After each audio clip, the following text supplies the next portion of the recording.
à condition qu'on y met à la dénonciation de ces accords, et c'est peut-être le sujet sur lequel on a un vrai débat, c'est que nous considérons qu'il est fondamental de définir un cadre juridique alternatif. Pourquoi ?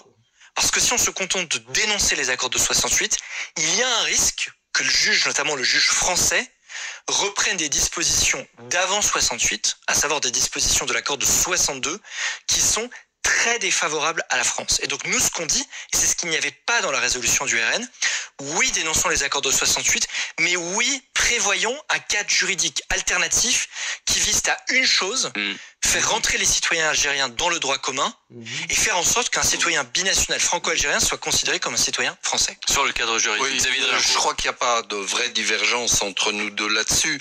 Charles Rodwell tout à l'heure parlait du risque de déferlement migratoire en cas de dénonciation de l'accord de 1968. Parce qu'en réalité, ce qu'il sous-entend, et ce que sous-entendent beaucoup de gens, c'est on va revenir à la libre circulation qui avait été prévue à Évian. Mais la plupart des juristes, alors peut-être des juges français diront le contraire, mais la plupart des juristes considèrent, en se fondant sur la Convention de Vienne et son article 59, que un traité postérieur annule les dispositions d'un traité antérieur et que donc l'accord de 68 a abrogé les dispositions de la libre circulation des accords d'Évian.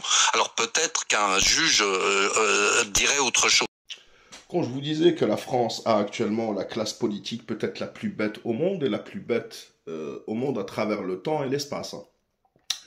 Pourquoi ? Parce que c'est ce qu'on vous disait. Là, Xavier Drioncourt lui-même, qui est l'artisan, jeu de mots avec artisan, on a dit, de pousser les Retailleau, etc. Et il a toujours fait comme ça. Oui, dénonçons l'accord de 1968, dénonçons l'accord, déchirons-le, nous explique maintenant que bah oui, c'est ce qu'on disait depuis le début. Mais si tu déchires cet accord, on revient à quoi ? À l'accord de 1962. C'est automatique et tout le monde le sait. Alors aujourd'hui, il dit des juristes. Bah oui, des juristes comme toi ou comme tes potes. Mais le juge français va se retrouver face à une situation où il faut bien qu'il y ait un cadre juridique et tu risques d'avoir la libre circulation. Et je répète encore une fois, moi je suis d'accord que la France réduise l'immigration. Mais il ne faut pas être bête. Donc l'Algérie se retrouve en position de force. Encore une fois, les hommes politiques ont mis la France dans une position de faiblesse en la mettant face à l'opinion publique française et face au monde, la défiant de renoncer à ces accords-là de 1968 qui étaient là pour corriger la libre circulation de 1962 et que s'ils sont dénoncés, on revient automatiquement à 1962 si l'Algérie ne veut pas ou n'accepte pas de renégocier. Donc l'Algérie est en position de force. Alors Xavier Drioncourt, il continue en disant... Le retour à la libre circulation, une question pratique. Est-ce que vous pensez que les Algériens appliqueraient la libre circulation? Est-ce que vous pensez que les Algériens autoriseraient tous les journalistes qui sont leurs bêtes noires à aller librement en Algérie sans visa? Est-ce que vous pensez que les Algériens autoriseraient François Zimrel, l'avocat de Boualem Sansal, à se rendre en Algérie alors qu'ils lui ont refusé un visa? Est-ce que vous pensez que les Algériens autoriseraient les pieds noirs à retourner en Algérie? Donc eux-mêmes ne voudraient pas appliquer la libre circulation. Et encore une fois, en réponse à l'extrême droite et à la classe politique, c'est elle qui est derrière ça, soi-disant l'extrême droite et on veut plus d'immigration. Alors, un mec comme François Zimmeré, l'Algérie, c'est pas parce qu'il y aurait la libre circulation qu'on accepterait un Zimmeré qui est blacklisté. On a le droit de le renvoyer. Et le juge statuera sur ça. Sur les journalistes, ils veulent venir, ils viennent.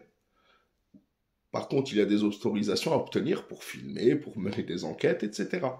On n'a pas peur, nous. Les colons, s'ils ont du sang sur les mains, ils sont listés aussi.